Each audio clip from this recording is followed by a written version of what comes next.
జంతు మాంసాన్ని తింటే జంతు లక్షణాలు వస్తాయా? వస్తాయి. అందుకని మనిషి జంతువులాగా బిహేవ్ చేయడం మొదలు పెట్టేసాం మనం. ఎలా అంటే కోపం ఎక్కువగా రావడం, అనవసరంగా కోపపడడం, ద్వేషం, నాకే కావాలనేటువంటి స్వార్థం, ఈర్ష్య, ఇవన్నీ జంతు లక్షణాలు. సో కాబట్టి ఈ సమాజంలో ఆకృత్యాలన్నీ పెరిగిపోతున్నాయి. సో కాబట్టి ఆ మాతాజీకి నేను ఒకటే చెప్పానండి, భగవంతుడి లక్ష్యం ఇది కాదండి, మన మాంసం మానేయాలి, మద్యం మానేయాలి, ఇలా తిలకాలు పెట్టుకోవాలి, బొట్టులు ఇది లక్ష్యం కాదు. భగవంతుడి లక్ష్యం ఏంటంటే ధర్మాన్ని స్థాపించాలి. ఆ ధర్మానికి ఎవరైతే అడ్డం వస్తున్నారో వాళ్ళందరినీ కూడా సంహరించేస్తారు. కానీ భగవంతుడు అవతారం తీసుకున్నప్పుడు 3 కార్యాలని గురించి, 3 కార్యాచరణల గురించి ఆయన అవతారం. భగవంతుడికి అట్లా అనేక అవతారాలు ఉంటాయి. లీలావతారాలు, పురుషావతారాలు, యుగావతారాలు, శక్త్యావేశావతారాలు, ఇలా చాలా చాలా అవతారాలు ఉంటాయి భగవంతుడికి. సో మనము దాంట్లో కనుక ఇప్పుడు వ్యాస భగవానుడి యొక్క అవతారం కనుక తీసుకుంటే అది శక్త్యావేశ అవతారం. అంటే భగవంతుల్లో ఉన్నటువంటి శక్తి అవతారంగా మారితే దాన్ని వ్యాస భగవానుడి అవతారంలో తీసుకుంటారు. కాబట్టి మరి భగవంతుడికి లక్ష్యం ఏముంది? మరి ఇన్ని చేస్తున్న భగవంతుడికి మనం ఏం చేస్తున్నాం కృతజ్ఞతగా? మనం పుట్టగానే పీల్చుకోవడానికి ఆక్సిజన్ ఇచ్చినటువంటి భగవంతుడికి మీరేం చేస్తున్నారు కృతజ్ఞతగా? భగవంతుడి కృతజ్ఞతని మీరు ఎలా చూపిస్తున్నారు? భగవంతుడి యొక్క లక్ష్యం ఏంటి అంటే భగవంతుడు అవతారం తీసుకుంటాడు. ఇంకేమంటున్నారు భగవంతుడు? పరిత్రాణాయ సాధూనాం వినాశాయ చ దుష్కృతాం ధర్మ సంస్థాపనార్థాయ సంభవామి యుగే యుగే. ఏమంటున్నారు? 3 కార్యాల గురించి భగవంతుడు వస్తారంట. ఏంటవి? 1, సాధువులని రక్షించడానికి వస్తారు. సాధువులు అంటే ఎవరు? ఈ కాషాయ వస్త్రాలు వేసుకొని అట్లాంటి వారా? కాదు. సాధువులంటే ఎవరైతే ఇతరులకి హాని కలిగించకుండా జీవనాన్ని కొనసాగిస్తున్నారో వారు. మనతో పాటు 84 లక్షల జీవ జంతువులు ఉన్నాయి, వాటికి కూడా ఎలాంటి హాని కలిగించకుండా మన జీవన ప్రమాణాన్ని కొనసాగిస్తున్న సాత్వికమైనటువంటి వారి గురించి భగవంతుడు వస్తారు. మొట్టమొదటిది సాధువులని రక్షించడానికి వస్తారు. రెండవది చెప్పారు, దుర్మార్గులని శిక్షించడానికి వస్తారు. మరి మనం సాధువులమో దుర్మార్గులమో? ఎవరం మనం? దుర్మార్గులం. ఎటు కాకుండా మధ్యలో ఉండాలని నిర్ణయం తీసుకుని. సో ఎస్, భగవంతుడు 3 కార్యాలను నెరవేర్చడానికి వస్తారు. 1 సాధువుల్ని రక్షించడానికి, 1 దుర్మార్గుల్ని శిక్షించడానికి, ఇంకోటి ధర్మాన్ని పునఃస్థాపితం చేయడానికి. అయితే ఎప్పుడైతే మీరు గుడికి వస్తున్నారో, బయటికి వెళ్తున్నారో, మీతో పాటు పిల్లల్ని తీసుకెళ్తారు కదా, వాళ్ళు మన చేతిని వదిలేసి ఊకి పరిగెడుతూ ఉంటారు. అవునా? మనం ఏం చేస్తాం? అటు బాగలేదు, మురికి ఉంది, అటుపో ముళ్ళు పుచ్చుతాయి. మనం కరెక్ట్ చేస్తుంటాం పిల్లల్ని. Same thing the God has to do. God will do that one. భగవాన్ని వైకర్ర భగవంతుడు అదే చేస్తారు. మనకి చెప్తారండి, మనకు ఖచ్చితంగా చెప్తారు. మనం ఎప్పుడైతే చెడు చేస్తున్నప్పుడు చెప్తారు భగవంతుడు, అది చేయొద్దు, అది వెళ్ళొద్దు, అది చేయకూడని కార్యం అని చెప్తానే ఉంటారు మనకి. కానీ మనం వింటామా? ఎందుకు వింటాం? ఎన్ని సంవత్సరాలు పెరిగినా మనతో పాటు పెరిగినటువంటి అహంకారం ఉంది కదా, దాన్ని కాదని మనం ఏమైనా చేస్తామా? చెయ్యం. కాబట్టి భగవంతుడు ఏం చెప్తారంటే, ఎప్పుడు కూడా భగవంతుడి లక్ష్యం ఏంటంటే మనల్ని సరైన మార్గంలో పెట్టడమే భగవంతుడి లక్ష్యం. మన వైపు నా వైపు చూడాలి అని ఆయన యొక్క లక్ష్యం. అందుకని భగవంతుడు స్పష్టంగా చెప్తున్నారు, ఏమని? పితాహమస్య జగతా దాత మాతా పితామహ. ఏమంటున్నాడు? ఈ సృష్టికి నేను తండ్రినయ్యా, ఈ సృష్టికి నేను తల్లినయ్యా, ఈ సృష్టిని పోషించేటువంటి పోషకుడిని నేనేనయ్యా అని భగవంతుడు స్పష్టంగా చెప్తున్నారు. మన తండ్రి మనల్ని మన వైపు చూడాలని అనుకుంటారా? అనుకోరా? మన తల్లి మన యొక్క సంరక్షణలో ఉండాలని అనుకుంటుందా? అనుకోదా? మరి భగవంతుడు ఆ విధంగా అనుకోవడంలో తప్పేంటి? భగవంతుడు తన వైపు రావాలని, తన ఇంటికి వచ్చేయాలని, తనలోకి కలిసిపోవాలని చెప్పేసి భగవంతుడు సృష్టి ఏర్పాటు చేసి, భగవంతుడు వేదాలు ఏర్పాటు చేసి, భగవంతుడు పురాణాలు ఏర్పాటు చేసి, భగవంతుడు పంచభూతాలను ఏర్పాటు చేసి, అదే విధంగా చివరికి కలియుగం వచ్చేసరికి ఈ మాత్రం వీళ్ళకి ఆయుష్ తక్కువగా ఉంటుంది, వీళ్ళు ఆలోచింపజేయలేరు, బాగా గంటన్నర గంట ఎక్కువసేపు కూర్చోలేరు, కాబట్టి ఈ గంట క్లాస్ చాలు, ఈ గంట సేపు ఒక శ్లోకం చెప్పుకుంటే చాలని ఈ భగవంతుడు భగవద్గీతను ఇచ్చారు. వేదాలు ఎక్కడ చదువుతారు? వారంలో ఒక రోజు అయ్యా క్లాస్కి రండి అయ్యా, భగవద్గీత వింటే, భగవంతుడి కథ వింటే మీ యొక్క అటు 7 తరాలు ఇటు 7 తరాలు భగవంతుడు ఉద్ధరింపబడతారని సాక్షాత్ భగవంతుడు చెప్తున్నారు. ఎత్ర యోగేశ్వర కృష్ణో ఎత్ర భార్గో ధనుర్ధర తత్ర శ్రీ విజయో ధ్రువాని తిర్మమ. భగవాన్ స్వయం, అరే నేను మీకు హామీ ఇస్తున్నానండి, మీరు ఒకవేళ మీ ఇంట్లో ఒక్కరైనా నా భక్తుడైతే అటు 7 తరాలని ఇటు 7 తరాల వరకు మిమ్మల్ని వైకుంఠమైనటువంటి వైకుంఠంలో మీకు స్థానం ఇస్తానని చెప్తున్నారు భగవంతుడు స్వయంగా. మరి మనం ఏం చేస్తున్నాము?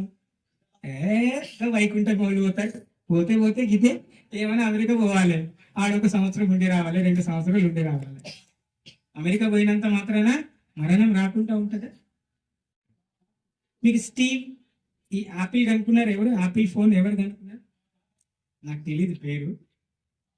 ఈ యాపిల్ ఫోన్ కనుక్కున్న వారు ఉన్నారు, స్టీవ్ జాబ్స్ ఏమున్నాయి ఆయన పేరు, స్టీవ్ జాబ్స్. ఆయన ఇస్కాన్ గురించి చెప్తారు, మన ఇస్కాన్ గురించి చెప్తారు. ఆయన చిన్నప్పుడు అమెరికాలో ఇస్కాన్కి వెళ్ళి భోజనం చేసేవాడట. ఆయన ఎంత కోటీశ్వరుడు మీ అందరికి తెలుసు కదా. మరి అలాంటి స్టీవ్ జాబ్స్ చనిపోతున్నప్పుడు ఒక సందేశం ఇచ్చాడు.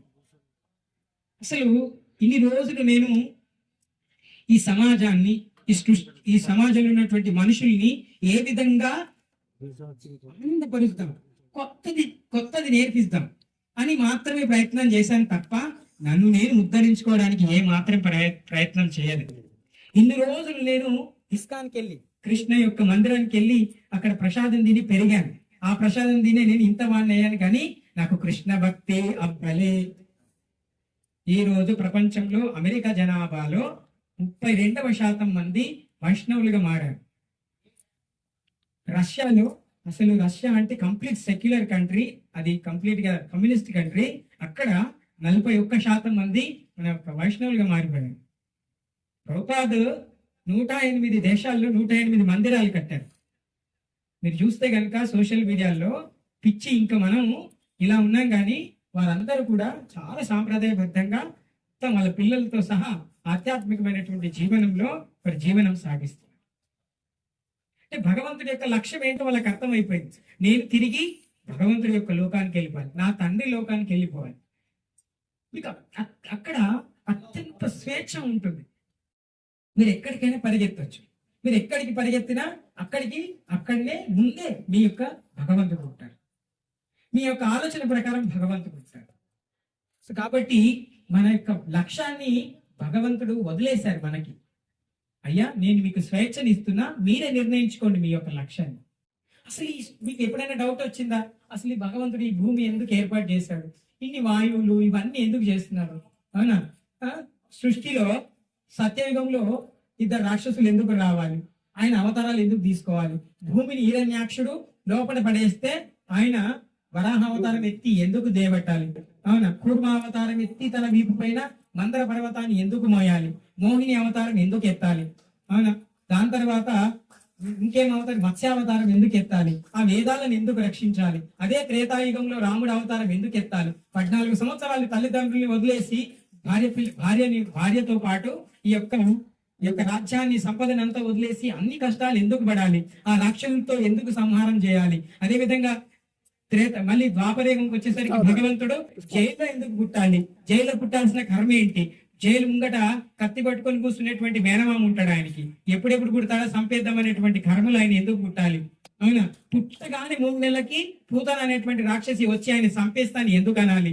17-18 మంది రాక్షసులు సంహరించాడండి 3 సంవత్సరాల లోపు భగవంతుడు. అవన్నీ ఎందుకు చేయాలి, అవునా? తిరిగి ద్వారకకి ఎందుకు రావాలి, మళ్ళీ యుద్ధం ఎందుకు చేయాలి, వాళ్ళతో యుద్ధం ఎందుకు నడిపించాలి, ఇన్ని కష్టాలు ఎందుకు పడాలి? భగవంతుడికి ఏమవసరం, ఆయన హ్యాపీగా ఉండొచ్చు కదా.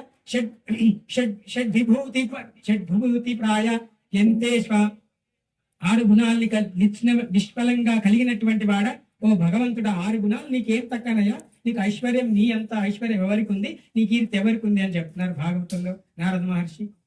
అలాంటి భగవంతుడికి ఏం అవసరం అండి? పూజలు ఏం అవసరం, ఆస్తి ఏం అవసరం? మనం పువ్వులు తీసుకొచ్చి ఇస్తేనే భగవంతుడికి ఆనందమా? మనం పళ్ళు ఇస్తేనే భగవంతుడు తింటాడా, లేకుంటే తినడా?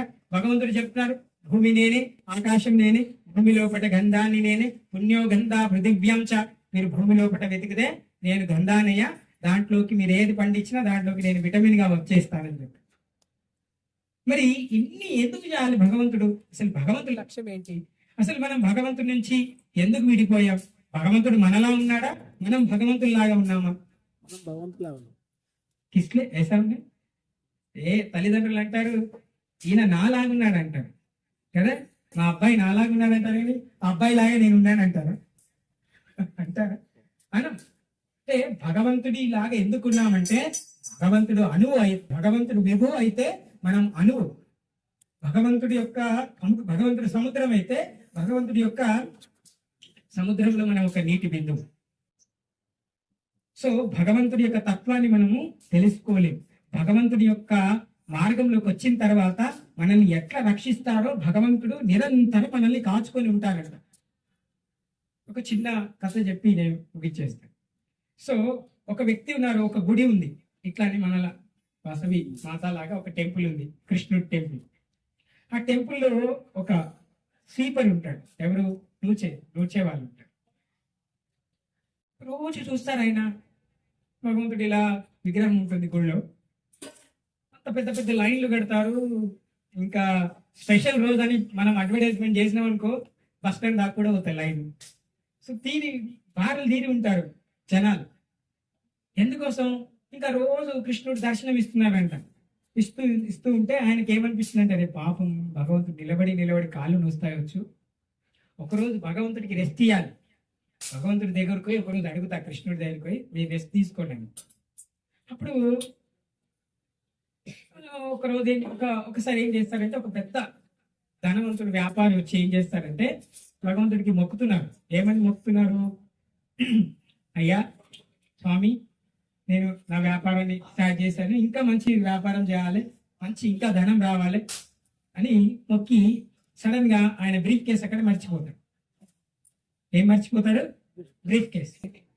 ఆ తర్వాత వెంటనే ఒక పేదవాడు వస్తాడు, బాగా డబ్బు లేదు, ఆయనకి స్థితి లేదు సరిగా, కానీ భగవంతుడు అంటే అతి అమితమైనటువంటి విశ్వాసం ఉంటుంది. ఆయన వస్తాడు, రెగ్యులర్ గా వస్తాడు, భగవంతుడు భక్తుడు. ఆయన వచ్చి ఏం చేస్తాడంటే, అయ్యా ఎప్పటిలాగానే నాకున్న కష్టాలు ఉన్నాయి, కష్టాలు వద్దన వస్తున్నాయి, నా కుటుంబం అయితే చాలా దీనస్థితిలో ఉంది, నా దగ్గర నీకు ఇవ్వడానికి ఏం లేదు, 1 రూపాయి ఉంది, ఈ 1 రూపాయి ఉంది, ఇది కూడా నీకు ఇచ్చేస్తున్నా అని చెప్పేసి ఇచ్చేస్తాడు. ఇచ్చేసిన తర్వాత ఆ పక్కన బ్రీఫ్ కేసు కనిపిస్తుంది. తీసి చూస్తే ఏముంటుంది, దాంట్లో అంత ధనం ఉంటుంది, దాని నిండా ధనం ఉంటుంది. ఆయన అనుకుంటారు భగవంతుడు నా కోసమే ఇచ్చారేమో అని చెప్పేసి అది తీసుకొని వెళ్ళిపోతారు. నెక్స్ట్ ఇంకొక వ్యక్తి వస్తారు, 3వ వ్యక్తి. ఆ 3వ వ్యక్తి ఎవరు అంటే, ఈ యొక్క నావ ఉంటుంది కదా సముద్రంలో, పడవ, దాంట్లో పని చేస్తాడు. సో ఆయన ఏం చేస్తారంటే భగవంతుడి దగ్గరికి వచ్చి నమస్కారం పెడతాడు, అయ్యా నేను ఈరోజు ఉత్తర అమెరికాకి వెళ్తున్నాను, నా ప్రయాణం 7-8 రోజులు ఉంటుంది, నాకు ఎటువంటి ప్రమాదం జరగకుండా చూడండి, సో మీరే దిక్కు అని చెప్పేసి నమస్కారం చేసి వెళ్ళిపోతారు. ఎంతమంది వచ్చినారు భగవంతుడి దగ్గరికి? ఒకరు ఏమొచ్చినారు? ధనవంతుడు వచ్చినారు, నాకు ధనం సమకూరాలని కోరుకున్నారు. రెండోవారు ఎవరు వచ్చినారు? పేదవారు వచ్చినారు. ఆ ధనవంతుడి యొక్క ధనాన్ని ఆయన పేదవారు తీసుకుపోయాడు. అయితే వెంటనే ధనవంతుడు ఏం చేస్తారంటే, నా యొక్క ధనాన్ని ఈ పడవలో వెళ్ళే ఉద్యోగి కాజేశాడేమో అని చెప్పేసి పోలీసులు తీసుకొని వచ్చి ఆయన్ని అరెస్ట్ చేపిస్తారు. అయితే ఇదంతా ఎవరి ముందట జరుగుతుంది? ఈ కథ అంతా కాదు. ఆ స్వీపర్ ఏం చేస్తాడంటే, ఇది జరగడానికి ముందు భగవంతుడి దగ్గరికి వెళ్ళి, అయ్యా ఎంతసేపు నిలబడి ఉంటావు, కొద్దిసేపు ఒక రోజు నేను నీలాగా ఉంటా, మీరు నాలాగా ఉండండి. వద్దయా, నువ్వు ఉండలేవు కష్టమయ్యా అంటే, ఎందుకుండా ఉంటా, నీకోసం నేను ఒక రోజు ఉంటా అంటే అలా ఉంటాడు. ఈ విగ్రహ రూపంలో ఉన్న వాళ్ళు ఎవరు? ఇప్పుడు స్వీపర్, అక్కడ ఉండే పని చేసేటువంటి వర్కర్. ఆయన ముంగట నేను అంత తతంగం జరుగుతుంది ముగ్గురు వ్యక్తులు చూసిన తర్వాత ఈయన ఏం దొంగతనం చేయాలని ఈయన పట్టుకుపోతున్నారు పోలీసులు అంటాడు ఆయన. ఏ కాదు ఇట్లా నిలబడి చెప్తాడు ఏమని, మీరు ఆయన దొంగపోతున్నాడు, ఆయన కాదు దొంగ అంటాడు. అందరు చూస్తాడు ఎక్కడి నుంచి వస్తుంది వాయిస్ అని. భగవంతుడు భగవంతుడు మాట్లాడుతున్నాడు. కాదు కాదు ఆయన దొరకపోకండి, ఆయన కాదు దొంగ అంటున్నాడు. అరే ఎక్కడి నుంచి వస్తుంది ఈ పిలుపు? భగవంతుడు ఎందుకు మాట్లాడతాడయ్యా? ఇచ్చాము మనం అందరం. కాదు భగవంతుడు ఎందుకు మాట్లాడతాడో అనుకుంటున్నాడు ఆయన. అయితే ఆయన అలా ఆయన పట్టుకుపోతారు, ఇంకా తీసుకెళ్లి జైలు వేసేస్తారు ఆ పడవల ఉద్యోగి. ఈ పేదవాడు వెళ్ళి హ్యాపీగా ఎంజాయ్ చేస్తాడు. ఇంకా టైం చేంజ్ చేసుకునే టైం వస్తుంది. అప్పుడు మళ్ళీ కృష్ణుడు వస్తాడు. వచ్చి ఏమయ్యా మంచి జరిగిందా రోజు? ఏం జరుగులో ఏమో, నా ముంగట ఇంత అన్యాయం జరుగుతుంది, నువ్వు చూస్తూ ఊరుకుండలేకపోయా నేను. నువ్వేం దేవుడు భయా? పాపం ఆయన దొంగతనం చేయలేదు, ఏం చేయలేదు, మంచిగా పడవలో ప్రయాణం చేసేటోడిని తీసుకుపోయి జైలు వేయించినావు. అవునా, పాపం చేయడానికి వాడి మీద నేరం ఎత్తినావు, నువ్వేం దేవుడివి? నేను ఇక్కడ ఒక రోజు కంటే ఎక్కువ నీ స్థానంలో నువ్వు అని చెప్పేసి వెళ్ళిపోతాడు. ఆయనకు అర్థం కాదు ఎందుకు ఇలా చేశారు భగవంతుడు. అంటే ఆ జైల్లో ఉన్న వ్యక్తి బాధపడతారు. ఏం బాధపడరు, అరే భగవంతుడు ఏం చేసినా మనం అంటాం కదా, భగవంతుడు ఏం చేసినా మనం మంచిదే. ఇందాక ప్రభు చెప్పారు కదా, అనన్యాసింత ఎంతో మాం జన పర్యుపాసతే సతతం. భగవంతుడు ఏం చెప్తున్నారు? యోగక్షేమం వహామి. అంటే నేను భక్తుల్ని రక్షిస్తా అంటున్నాడు భగవంతుడు. యాక్చువల్లీ ఆ సముద్రంలో కనుక ఆ ఉద్యోగి పోయినట్లయితే ఆ సముద్రంలో మునిగిపోయేది పడవ. అప్పటికి వార్త వచ్చింది, ఫలానా అమెరికాకి వెళ్ళిన పడవ మునిగిపోయింది.